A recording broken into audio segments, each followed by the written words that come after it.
स्वागत आहे। बदलापूरच्या सार्वत्रिक निवडणुकीची रणधुमाळी सुरू झाली आहे। सार्वत्रिक निवडणुकीला 2 डिसेंबर रोजी मतदान होत आहे। कुळगाव बदलापूर येथे अविनाश मोरे यांना शिवसेनेकडून अधिकृत उमेदवारी जाहीर करण्यात आली आहे।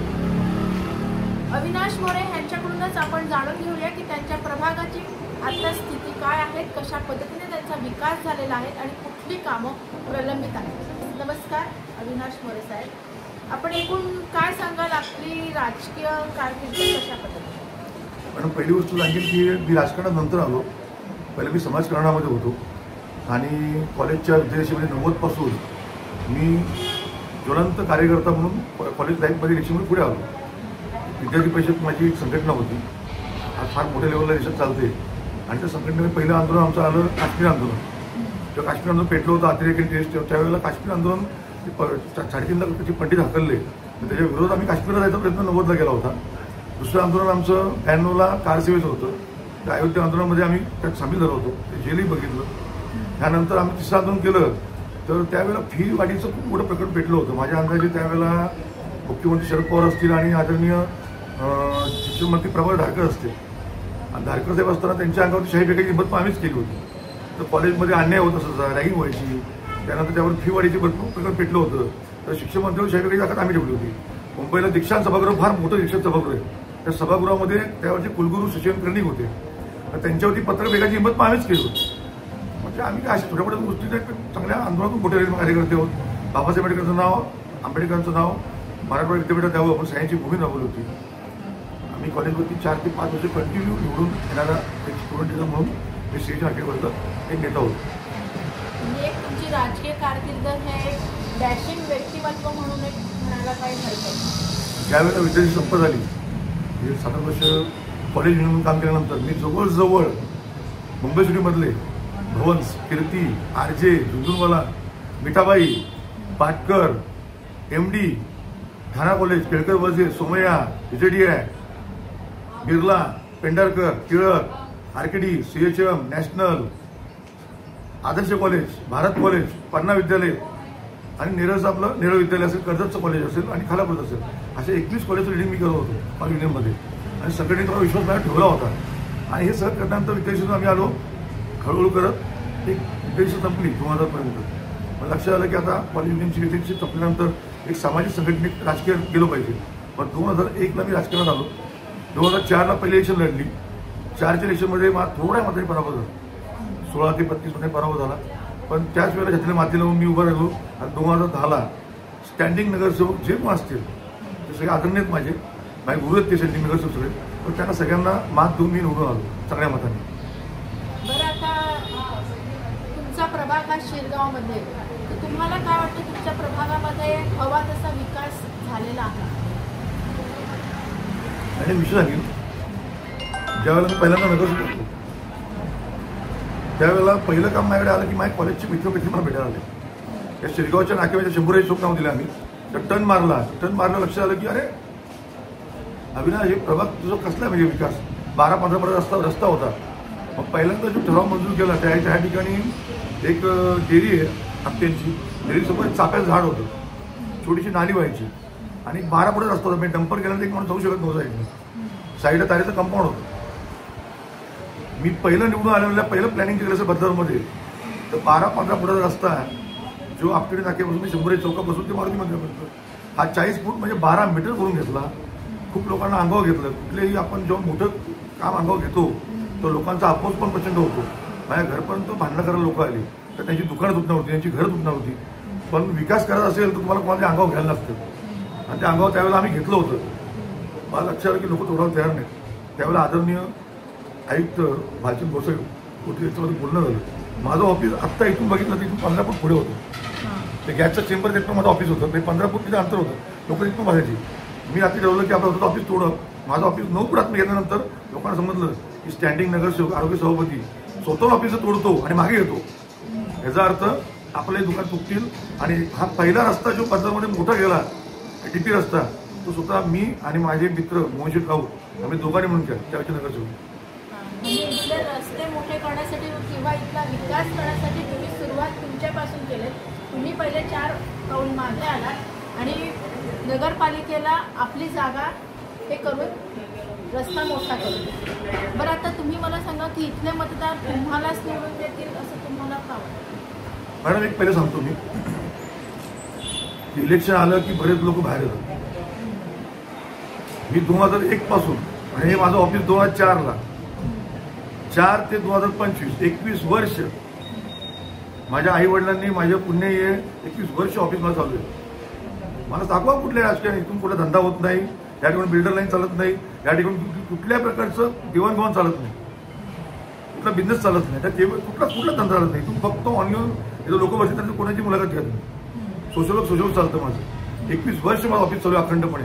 कुठलाही बिझनेस मी इथून करत नाही. मला 24 तास चालू असतं ऑफिस माझं. तर मला काय तो विषय सांगायचा गरज नाही की मी का करायचं. आणि दुसरा विषय, आता मध्ये माझी 10 वर्ष गॅप गेली. माझ्या वॉर्डामध्ये एक ओबीसी पडली तर विनाते म्हात्रेंना मी वोट दिला. नंतर त्या साईडला एससी पडली, त्यामुळे सुभाष गोरे यांना मिळाला, प्रतिभा गोरे. साईडला आपट्यान दिला. म्हणजे माझ्या वॉर्डचे 3 प्रभाग झाले आणि ते दिले. कारण मला उभं राहता आलं एससी लोकांमध्ये. मी मोडतो एससी ओबीसीमध्ये. आणि पहिली गोष्ट, इलेक्शनला उभं राहायचं म्हणून मी कधीच काम करत नाही. अर्ध्या रात्री कधी मला आवाज द्या, मी स्टँड उभा असतो. कधी कुठली गोष्ट अडीअडचण मला विचारा, मी कधी सही काम करत असतो. दुसरा विषय की मी निवडून आल्यानंतर मला लक्षात आलं की एक विषय सांगतो, मी आरोग्य सभापती होतो. तर ह्या बदलामध्ये पहिलं काम मी केलं असेल, जेव्हा पाण्याच्या जे आपण जे असतो ना, पाणीपुरीच्या गाड्या, वडापावच्या गाड्या, शिवपुरीच्या गाड्या, त्या रस्त्यावरच्या गाड्या असतात, तर लोकांना पावसाळ्यात खूप मोठा आजार होतो. मी सर्वात पहिलं काम केलं असेल, बाबा 1 रुपये जास्त घ्या, बिस्लरीची बाटली ठेवा, कुठले पाणी त्यातच विसरून हे काढतात तुम्ही, म्हणजे काय म्हणतात काटल्या, आणि मग ते लोकांना खायला देतात तुम्ही, आणि लोकांना आजार होतात. मोस्टली आजार हे पाण्यामुळे होतात, हे माझा अंदाज. आणि पहिलं काम मी केलं असेल, बिस्लरीच्या बाटली ठेवा, 1 रुपये जास्त घ्या, लोकांना आजार झाले नाही पाहिजे, कुठे ट्रॅफिक झाली नाही पाहिजे, असा पहिला विषय मी आणला. दुसरा विषय, डॉक्टरचं डिस्पोजल त्यावेळेला 15 वर्षापूर्वी 12 वर्षापूर्वी सुया असतील काय असेल तर कुठे टाकून द्यायचे. एक ठिकाणी डिस्पोज जमा करा आणि त्याचा डीप विल्हेवाट लावा. तिसरा विषय, कोंबड्यांची जी घाण आहे, बटर मच्छी आहे, हे नदीमध्ये नाल्यामध्ये टाकून निघून जायची. बरेच चिकनवाले, त्यांच्यावरती बंदी पहिली आणलं मी म्हणत होतो करायची. सभापती असताना कुत्र्यांची नसबंदी, म्हणजे आज कुत्र्यांचा एवढा भयानक त्रास आहे. मला वाईट वाटतं की तुम्ही जेवढं, मी प्राणी मित्र आहे, घरी पण प्राणी आहेत, पण एवढं नसेल की लोकांना चावे किती घेतात परिसरामध्ये. कुत्र्याचा बंदूक झाला पाहिजे, नसबंदी झाली पाहिजे. हा विषय पहिला मांडणारा मीच होतो आरोग्य सभापती, त्याचा कदाचित. दुसरा विषय असा आला की ज्यावेळेला मी नगरसेवक बनलो, त्यावेळेला पहिलं मी जे प्लॅन होतं, त्यावेळेला योगायोगाने नगररचना करावी, टाऊन प्लॅन ज्याला म्हणतात, टाऊन प्लॅन थोडं सुदर्शन तोडून करू. त्याच्या माहिती मागवली की माझ्या विभागात शिरगाव परिसरामध्ये की एक्झॅक्ट प्लॅन काय, म्हणजे तुझं डीपी प्लॅन काय म्हणतो आपण त्याला. मग मी विचार केला, डीपी प्लॅन मागितल्यानंतर मला शेडी मिळाली, लेखित मिळालं, आणि डीपी प्लॅन मंजूर झाला. ते मला मिळाल्यानंतर मला लक्षात आलं की आंब्याडासमोर एक जागा आहे, त्या ठिकाणी अकोमोडेशन रजिस्ट्रेशन आहे. अकोमोडेशन रजिस्ट्रेशनचा अर्थ असा आहे की जागा मालकी ही हक्काची असते, पण गव्हर्नमेंटला त्यात 2 प्लॉट द्यायचे असतात. त्या ठिकाणी ग्राउंड प्लस 2चं, हे मी तुम्हाला सांगतो, ग्राउंड प्लस 2चं त्या ठिकाणी पार्किंग झोन आहे. पुढच्या काळात पार्किंगचं खूप मोठी अख्या पूर्ण शहरामध्ये त्रास होणार आहे. तर पार्किंग झोन त्या ठिकाणी आहे. दुसरा विषय घेतला व्ही हॉल, ज्या ठिकाणी आम्ही कॉम्प्लेक्स बांधलेलं आहे, त्या ठिकाणी आत्ता आम्ही आपलं दवाखाना काढलेला आहे. वरती 2 मजले आणि खाली दवाखाना काढलेला आहे, तो एक हॉल बांधून घेतला. तिसरा विषय केला मी असताना की मागच्या साईडला पीजी आणि पीएस थोडा ग्राउंड आहे, ते रिझर्व ठेवलं. तिथे कुठल्याही प्रकारची झोपडपट्टी बसून दिली नाही मी, कारण जर आपण प्लॉट खाली असेल तर झोपड्या बसल्या की गव्हर्नमेंट आठवत येत नाही. मग तेवढं दुष्पणी घेऊन मी ते काम केलं. पीजी म्हणजे प्लेग्राऊंड, पीएस म्हणजे प्रायमरी स्कूल. पुढच्या काळात येता कधी गव्हर्नमेंटला कुठलं स्कूल बांधायचं असेल तर रिझर्व आमच्या वॉर्डामध्ये आम्ही ठेवून दिले. असे बरेच प्लॉट, बरेच गार्डन आपण तयार केलेले आहेत. या ठिकाणी वडाई गार्डन आहे, जाऊन बघा. 10 वर्ष नगरसेवक असताना आपण चांगल्या पद्धतीने ते सांभाळून ठेवलं. विनाते म्हात्रेंच्या पण कृपेने आपण ते केलं आहे सगळं पुढचं काम. नंतर बाबासाहेब आंबेडकर उद्यान 2012ला येत्या कदाचित खुलं नाट्यगृह हे आपणच बांधलं असेल. त्या ठिकाणी आपण बुद्धविहार बांधलं, एक देवीचं मंदिर आहे, आता रामाचं मंदिर, कृष्ण मंदिर आपण बांधतोय. अशा बऱ्याच गोष्टी आपण डेव्हलपमेंट करतोच आहे. हे आस्थेचा विषय पण केला आहे. त्याचबरोबर रस्ते, स्ट्रीट लाईटची नगरसेवक अपेक्षा आहे. एक स्ट्रीट लाईट, रस्ते, नाले आणि गार्डन्स, अशा गोष्टी आपल्या ह्या ठिकाणी ज्या आपण केल्या पाहिजेत, ह्या प्राथमिक ज्या गोष्टी आहेत त्या संपूर्ण मी पूर्ण केलेल्या आहेत. तरी माझा वार्ड प्रचंड मोठा डेव्हलपमेंट आहे. वार्ड क्रमांक 18 ज्या ठिकाणी विजयदेव राऊत मॅलवडीला आहेत आणि त्याबरोबर नगरसेवक पदाला आदरणीय विनाताई म्हात्रे म्हणजे विजयदेव राऊत एसी मधून आहेत, मी ओपन मधून आहे. त्याचबरोबर प्रभागामध्ये विनाताई म्हात्रे या नगरसेवक पदावर उभे आहेत. असे आम्ही 3 जण उठी मागतोय धनुष्यबाणाला. पण ज्या वेळेला विनाताई म्हात्रे 2015 निवडून आल्या तर मी तुम्हाला चॅलेंज करून सांगेन की बदलापूरचा सगळ्यात पहिला रस्ता सिमेंटचा यादवनगर शिवसेनेमध्ये सिमेंट रस्ता याचा काही बदलामध्ये हा पहिला यादवनगर शिवसेनेला अमोल म्हात्रेने केला. तर बरोबर ना, पहिला रस्ता. त्या कॉन्ट्रॅक्टरचं मला नाव पण आठवतं, अभंग साहेब, पुण्याचे होते. फार सुंदर रस्ता अजूनही आहे. 11 वर्ष आली त्या रस्त्याला. म्हणजे सुरुवात सीसी रस्त्याची. आज 4-5% सोडलं तर माझ्या माहितीप्रमाणे 95% भाग आमचा प्रभाग विजयदेव राऊतचा पण आणि माझा पण 95% हा डांबरमुक्त आलेला आहे. आम्ही कुठलीच जागा रिझर्वेशनमध्ये ठेवली नाही, कारण त्या ठिकाणी झोपडपट्टी अतिक्रमण होतं आणि त्या अतिक्रमण झालं की उठवता येत नाही. त्यामुळे ऑलरेडी आम्ही गार्डन फेन्सिंग बांधून मोकळं करून टाकलं. अशी बरीच कामं आम्ही करतोय जी अपेक्षित आहेत. बाहेर लोकात पुढचं प्लॅनिंग असं की खूप इथे पायरी लटकले आहेत एमएससीबीच्या. एमएससीबी शिरगाव एमएससीबीच्या लाईनी ह्या अंडरग्राऊंड करायचं प्लॅनिंग मी पूर्ण लावलेलं आहे. आता गुलाबराव पाटलांना पावसाळा मामाशी भेटून आला. पाण्याचा प्रचंड प्रॉब्लेम आहे. मी सर्वात पहिलं आंदोलन पाण्यावरून छेडलं. सगळ्यांची पडत त्यामध्ये यात बोलणार नाही, पण सगळ्यात मोठं आंदोलन मी छेडलं. माझ्यावर केस झाली. 14 बायका माझ्यावर आत्मे होत्या. 1000-2000 बायका रस्त्यावरती उतरल्या होत्या. आता बरोबर ना, एक हंडा मोर्चा काढला होता. रोज उपोषण केलं तुम्ही. माझी लढाई ही त्याच्यावर अशी आहे की पहिला आहे त्या लोकांना तुम्ही पाणी द्या आणि मग नवीन ह्याला परमिशन द्या. कारण आज मागची डेव्हलपमेंट झालीच पाहिजे. त्याचे टॅक्स येणार नाही, त्याची तुम्हाला स्टॅम्प ड्युटी मिळणार नाही, तेव्हा डेव्हलपमेंट होणार नाही. मला मान्य आहे. तर पाण्याचा प्रॉब्लेम प्रचंड वाढतोय. योजना आणल्या पाहिजे असं माझं मत आहे. आज 200 कोटीची योजना अमोल म्हात्रेने आणलेली आहे. गुलाबराव पाटलांनी मंजूर केली आणि जवळजवळ ती मंजूर होऊन एक 3-4 महिन्यात काम सुरू होईल. नवीन पाईपलाईन आणि नवीन टाक्या होतील. दुसरा माझा सगळ्यात मोठा प्लस पॉईंट म्हणजे मी सांगेन मागणी डिमांड की शिरगावसाठीच जलकुंभ असला पाहिजे. म्हणजे 5 दशलक्ष लिटर किंवा 10 दशलक्ष लिटर फक्त शिरगावसाठी 24,000 टॅक्स पेअर करतो आम्ही. जर टॅक्स भरतो शिरगावसाठीच असले पाहिजेत. जलकुंभ शिरगाव असला पाहिजे आपली ही माझी पहिली मागणी. आणि मॅडम मी सुशोभक म्हणून सांगतो की आमच्या सुदैवाने माझ्या वॉर्डला किंवा माझ्या प्रभागाला शिरगावला मागच्या वेळेला मोठं जंगल लागलं. मी लवकरच मागणी करणार आहे की पर्यटन विभागाला की त्या ठिकाणी एक भागबीळ आहे, केळीचं पान आहे, मोठमोठे धबधबे, तावडीचा डोंगर आहे, तिथून पुढे गेलं तर कोंडेश्वर आहे, प्रचंड मोठं तावडीचं चंद्रीचं डोंगर आहे. एक प्रचंड मोठं पर्यटन ठिकाण आहे. शिरगावला पर्यटनाचा दर्जा मिळावा यासाठी प्रयत्न पुढच्या काळात करीन, जेणेकरून शिरगावचं महत्त्व वाढेल. पनवेल रावेला सेल्फी पॉईंट असावा. खूप कॉलेजची 5 ते 10,000 मुलं सध्या उभी असतात. ते सीसी कॅमेरे लावले. दुसरी गोष्ट मी जवळजवळ माझ्या स्वतःच्या खर्चाने ह्या श्रीकृष्णनगर यादव परिसरामध्ये 16 कॅमेरे लावले. प्रत्येक गार्डनमध्ये कॅमेरे लावले. म्हणजे कुठेही काय प्रॉब्लेमेटिक विषय वाटला तर पोलीस आजही माझ्या ऑफिसला येतात आणि सीसी कॅमेरे चेक करतात. आजही माझ्या मोबाईलमध्ये 16 कॅमेरे दिसतात आणि त्याचा मेंटेनन्स सुद्धा मी करतो. आपण जर लोकांनी आपल्यासाठी केलं तर लोकांचं आपण देणं लागतं. मी आजपर्यंत सांगेन की मी असं ठरवलंय, मी मारायच्या आधी मला 50 झाडं वाढवायचे, लावायची नाही. ॲम्ब्युलन्स आणणं आणि ॲम्ब्युलन्स सुरू करणं फार सोपं गोष्ट असतो, पण ते टिकवणं हा कठीण विषय असतो. त्याचप्रमाणे झाडं लावून झाडं जगवली गेली पाहिजेत. मी माझ्या लाईफमध्ये तुम्ही आजही चला माझ्या वर्डात मी 27 झाडं लावले. मला मारायच्या आधी 50 झाडं लावायची, 50 झाडं वाढवायची. ही जावं अहूमध्ये लावली होती. आज 27 झाडं का बरोबर ना, बाबासाहेब आंबेडकर गार्डनमध्ये, वडाई गार्डनमध्ये आणि ह्या गार्डनमध्ये आणि मागच्या साईडला ही 27 झाडं ही अहूमध्येच वाढवलेली. हे मला मी घेत नाहीत. मला एक वाटतं असं की निसर्गाचा समतोल बिघडत चाललंय, ग्लोबलायझेशन बदलत चाललंय. आपण पाण्याचा प्रॉब्लेम असं म्हणतो. मी परत पब्लिकला आव्हान करीन की तुमच्या बिल्डिंगमध्ये पहिले इंटरलॉक आणि कोबे काढा तुम्ही. चला सिंपल विषय. आकाशातून पाणी पडतं लादीवरनं रस्त्यावरून उतरतं नाल्याला, नाल्यातून ओढ्यातून नदीला, नदीतून खाडीतून समुद्राला. वेस्टेज वॉटर आहे. जमिनीचं पाणी जिरलंच नाही तर तुम्हाला पाणी मिळेल कुठून बोरिंगला. जेव्हा मी तर राहायला होतो पहिली बोरिंग 91-92 ते मारत होते, त्यावेळेला बोरिंगला पाणी 90 ते 100 फुटाला लागत होतं. आज 400 नाही 700-800 फूट लागून पाणी जमिनीला लागत नाही. याचा अर्थ पाण्याची ग्रेव्हिटी कमी झाली, पाण्याची पातळी कमी झाली. ह्या शिरगाव परिसरात मला 47 इयर झाली. आता दुसरी पिढी ते माझे वडील, मी आणि माझा मुलगा 18 वर्ष होता. एससीबीटी चालू आहे शिरगाव परिसरात. पाण्याची ग्रेव्हिटी कमी होत चालली. आणि परत सांगेन की प्रत्येक बिल्डिंगनी 5-5 झाडं वाढावी.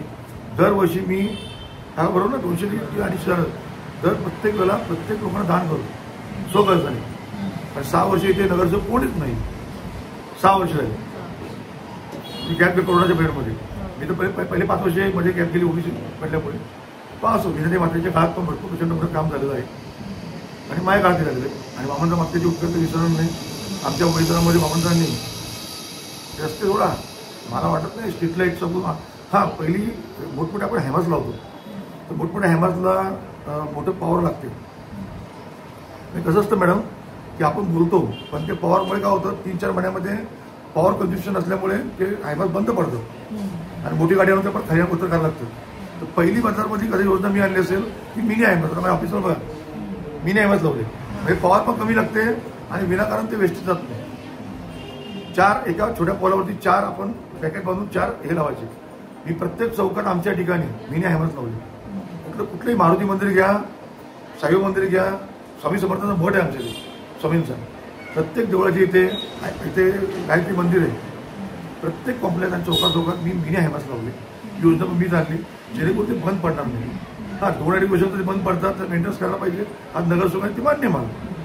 पण ते बंद पडले नाही पाहिजे हॅमास. कारण 2 वर्ष 1 वर्षाची गॅरंटी असते. नगरसेवक असल्यामुळे ते मेंटेनन्स सांभाळणं आम्हाला मुश्किल झालं. पण तरी आता एक जनतेच्या कृपेने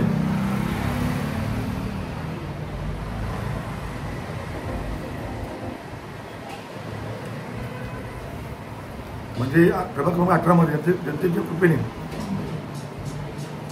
जनतेचे आम्ही सेवक होतो. विजय राऊत आणि आऊ मोरे आणि मीनाताई म्हात्रे आम्ही तिघे निवडून आल्यानंतर मी आज विनंती करीन जी काही कामं थोडीफार राहिली असतील 5-10%. तर मागच्या हायवेचे जे डेव्हलपमेंट होते ते कामं आम्हाला करणं जरुरी आहे. ते गार्डन बनवायचे. पण जी काही थोडीफार राहिली असेल ती कानाला धरून आमच्याकडे करून घ्या. आणि वार्ड क्रमांक 18 मध्ये धनुष्यबाणाला वोटिंग करून प्रचंड बहुमताने सगळ्यांना निवडून आणा ही विनंती करीन. आणि मी पुढचे 5 नाही आयुष्यभर तुम्ही कानाला पकडून कधी न्या. माझं घर मागेच आहे. माझं ऑफिस 24 तास चालू असतं. इलेक्शनला ऑफिस खोललं आणि परत बंद केलं असं अजिबात होणार नाही. हे माझं मत झालं. अजून काय प्रश्न विचार. हे खूपच छान पद्धतीने अविनाश मोरे यांना सर्वजण प्रेमाने आऊ म्हणून असे म्हणतात आणि मतदार खरोखरच यांच्या पाठीशी उभे राहतील. कारण यांचे जे सर्व प्रोजेक्ट आहेत ते सर्व नाविन्यपूर्ण आणि अनोख्या पद्धतीने हे कामं करतात आणि इव्हन पुढचे विजन देखील यांचं फास्ट आहे. हे सर्व बघतात मतदार नक्कीच यांना मोठ्या प्रमाणात विजयी करतील अशी आपण अपेक्षा करूया. जय हिंद, जय महाराष्ट्र. अविनाश मोरे आमच्या प्रभागमधून 18 ते उमेदवार आहे शिवसेनाचं. तिच्याबद्दल बोलायचं तर भरपूर आहे. मी 30 वर्षापासून इथे राहते आपलेवाडीतला. तेव्हापासून मी अविनाश मोरेला ओळखते.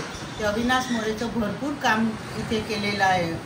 मी पहिला सुरुवातीने गरबाचं केलेला. तिच्यानंतर ते दांडियाचं झाले. त्याच्यानंतर गणपती उत्सव करते.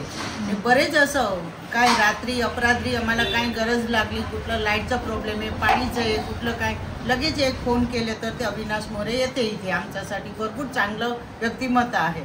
बाकी आम्हाला कुठलाही पण प्रॉब्लेम होईल सोसायटीचं तर काही बोलवले तर लगेच येते. तिच्याबद्दल किती बोलले तरी कमी आहे. बरं, काय सांगाल आज अविनाश मोरे यांचं कित्येक वर्ष झाले इथं काम आहेत, मोठ्या प्रमाणात त्यांनी काम. तुम्हाला काय कसं वाटतं? काम तर त्यांचं खूप छानच आहे. पण एक गोष्ट महत्त्वाची म्हणजे इकडच्या म्हणजे एरियाज असो किंवा बाहेरच्या लोक असू दे, ते नेहमी म्हणजे एकदम वेगळा प्रसंग आला एखाद्या कोणाच्याही व्यक्तीवरती तर त्यांना एक कॉल जरी केला तो कोणताही टायमिंग असू दे कोणत्याही याच्यामध्ये त्यांनी जर ते गाडी काढून नाही आले, त्या जागी नाही पोचले तर कोणीही सांगाल. पण प्रत्येक ठिकाणी ते अवेलेबल असतात आणि प्रत्येकाच्या हाकेला ते जाऊन जातात. हीच मोठी गोष्ट आहे. बाकीचा प्रसंग सोडूनच द्या, पण काळा प्रसंगी ते तिकडे उभे असतात. बस एवढंच. आधारस्तंभ आहे आणि इथं उत्सव कुठलाही गणपती उत्सव असो, नवरात्र उत्सव असो, संपूर्ण पुढे आणि घेऊन बरोबर आम्हाला करणारे हा एकच आमचे अवतार आहे.